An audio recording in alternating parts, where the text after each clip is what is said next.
আসসালামু আলাইকুম প্রিয় ভিউয়ার্স, সিভিল সলিউশন 24 ইউটিউব চ্যানেলে আপনাদেরকে স্বাগত জানাচ্ছি নতুন আরেকটি ভিডিওতে। আজ আমি আপনাদের মধ্যে আরেকটি গুরুত্বপূর্ণ ভিডিও নিয়ে হাজির হয়েছি। আজকের এই ভিডিওতে আমি আপনাদের মধ্যে শেয়ার করব বিগত সালে বিভিন্ন সরকারি চাকরি পরীক্ষায় আসা বেশ কিছু গুরুত্বপূর্ণ প্রশ্ন এবং উত্তর। হ্যাঁ ভিউয়ার্স, আজকের এই ভিডিওতে আমি বিগত সালে বাংলা অংশ থেকে বিভিন্ন সরকারি চাকরি পরীক্ষায় আসা বিভিন্ন ডিপার্টমেন্টে গুরুত্বপূর্ণ কিছু প্রশ্ন এবং প্রশ্নের উত্তর আপনাদের মধ্যে শেয়ার করব। আজকের এই ভিডিওটি চাকরি প্রত্যাশীদের জন্য খুবই গুরুত্বপূর্ণ হবে, কারণ এখান থেকে বিভিন্ন প্রশ্ন বিভিন্ন ডিপার্টমেন্টে চাকরি পরীক্ষায় এসে থাকে। এই প্রশ্নগুলো বিভিন্ন ডিপার্টমেন্টে বিভিন্ন পরীক্ষায় বিগত সালে এসেছে, বারবার এসেছে, তাই আমি এই প্রশ্নগুলো আপনাদের মাঝে শেয়ার করতেছি। তো প্রিয় ভিউয়ার্স, তাহলে চলুন আমরা কথা না বলে মূল ভিডিওতে চলে যাই। তো মূল ভিডিওতে যাওয়ার পূর্বে আপনাদের প্রতি আমার ছোট্ট একটি অনুরোধ, এখনো পর্যন্ত যদি আমাদের চ্যানেলটি সাবস্ক্রাইব করে না থাকেন তাহলে এখন সাবস্ক্রাইব করে নিন, আর পাশে থাকা বেল আইকনটিতে ক্লিক করে নোটিফিকেশন অন করে দিন পরবর্তী ভিডিও আপডেট পাওয়ার জন্য। প্রথমেই যে প্রশ্নটি রয়েছে সেটা হচ্ছে, খেলাঘর উপন্যাসের রচয়িতা কে? সঠিক উত্তর হবে আবুল কালাম। দ্বিতীয় প্রশ্নটি হচ্ছে, সুখের লাগিয়া এ ঘর বাঁধিনু অনলে পুড়িয়া গেল, এই বৈষ্ণব পদের রচয়িতা কে? সঠিক উত্তর হবে জ্ঞানদাস। 3 নম্বর হচ্ছে, রামায়ণ কে রচনা করেন? সঠিক উত্তর হবে বাল্মীকি। 4 নম্বর হচ্ছে, মহুয়া কে রচনা করেছেন? সঠিক উত্তর দিস কানাই। 5 নম্বর হচ্ছে, অ্যান্টনি ফিরিঙ্গি কি জাতীয় সাহিত্যের রচয়িতা? সঠিক উত্তর হবে কবিগান। 6 নম্বর হচ্ছে, ৭১-এর দিনগুলি কে লিখেছিলেন? সঠিক উত্তর হবে জাহানারা ইমাম।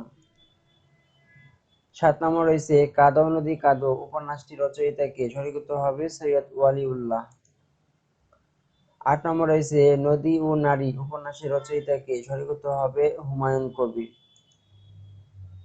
9 নম্বর হচ্ছে, মুজিব লেনিন ইন্দিরা কাব্যগ্রন্থের লেখক কে? সঠিক উত্তর হবে নির্মলেন্দু গুণ। 10 নম্বর হচ্ছে, নীল অপরাজিতা উপন্যাসটি রচয়িতা কে? সঠিক উত্তর হবে হুমায়ুন আহমেদ। 11 নম্বর হচ্ছে, কবর নাটকের রচয়িতা কে? সঠিক উত্তর হচ্ছে মনির চৌধুরী। 12 নম্বর হচ্ছে, তিতাস একটি নদীর নাম উপন্যাসের রচয়িতা কে? সঠিক উত্তর হবে অদ্বৈত মল্ল বর্মন। 13 নম্বর হচ্ছে, আইন ই আকবরী গ্রন্থের রচয়িতা কে? সঠিক উত্তর হচ্ছে আবুল ফজল। 14 নম্বর রয়েছে, রক্তাক্ত প্রান্তর নাটকের রচয়িতা কে? সঠিক উত্তর হবে মনির চৌধুরী। 15 নম্বর রয়েছে, সূর্য দিগল বাড়ি উপন্যাসের রচয়িতা কে? সঠিক উত্তর হবে আবু ইসহাক। 16 নম্বর রয়েছে, বাংলাদেশ কবিতাটি কার লেখা? সঠিক উত্তর হচ্ছে অমিয় চক্রবর্তী। 17 নম্বর রয়েছে, গাজী মিয়ার বোস্তানি কি ধরনের রচনা? সঠিক উত্তর হবে আত্মজীবনী। 18 নম্বর রয়েছে, আরেক ফাল্গুন উপন্যাসটি কার লেখা? সঠিক উত্তর হবে জহির রায়হান। 19 নম্বর রয়েছে, পথের পাঁচালী উপন্যাসটি কার লেখা? সঠিক উত্তর হবে বিভূতিভূষণ বন্দ্যোপাধ্যায়। 20 নম্বর রয়েছে, হিমু নাটকটির রচয়িতা কে? সঠিক উত্তর হবে হুমায়ুন আহমেদ। 21 নম্বর রয়েছে, কায়কোবাদের মহাশ্মশান কোন ধরনের রচনা? সঠিক উত্তর হবে মহাকাব্য।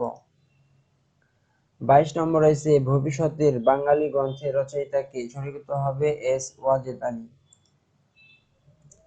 23 নম্বর রয়েছে, স্বাধীনতা তুমি কবিতার রচয়িতা কে? সঠিক উত্তর হচ্ছে শামসুর রহমান। 24 নম্বর রয়েছে, উত্তম পুরুষ উপন্যাসের রচয়িতা কে? সঠিক উত্তর রশিদ করিম। 25 নম্বর রয়েছে, 21 নিয়ে লিখিত প্রথম কবিতা কাঁদতে আসিনি ফাঁসির দাবি নিয়ে এসেছি কবিতার রচয়িতা কে? সঠিক উত্তর হবে মাহবুব উল আলম চৌধুরী। হ্যাঁ ভিউয়ার্স, এই ছিল আজকের ভিডিওতে। এখানে 25টি কমন এবং গুরুত্বপূর্ণ প্রশ্ন রয়েছে। এই প্রশ্নগুলো বিগত সালে বিভিন্ন ডিপার্টমেন্টে সরকারি চাকরির বিভিন্ন পদে এসেছে। তো এই প্রশ্নগুলো যদি আপনারা ভালো করে পড়ে রাখেন বা দেখে রাখেন, তাহলে আগামীতে আপনারা যে সরকারি চাকরি পরীক্ষাগুলো দিবেন সেই পরীক্ষাগুলোতে এখান থেকে আপনারা প্রশ্ন কমন পেতে পারেন। তো প্রিয় ভিউয়ার্স, যদি ভিডিওটি ভালো লেগে থাকে তাহলে অবশ্যই লাইক দেবেন এবং শেয়ার করে সবাইকে দেখার সুযোগ করে দেবেন, আর কমেন্টস করে আপনার মতামত অবশ্যই জানাবেন। পরবর্তীতে বিভিন্ন ধরনের চাকরি নিয়োগ বিজ্ঞপ্তি, আবেদন পদ্ধতি এবং প্রস্তুতিমূলক ভিডিও পেতে অবশ্যই আমাদের চ্যানেলটি সাবস্ক্রাইব করে রাখবেন, আর পাশে থাকা বেল আইকনটিতে ক্লিক করে নোটিফিকেশন অন করে দেবেন। পরবর্তী ভিডিও দেখার আমন্ত্রণ জানিয়ে আজকের মতো এখানে বিদায় নিচ্ছি। আল্লাহ হাফেজ।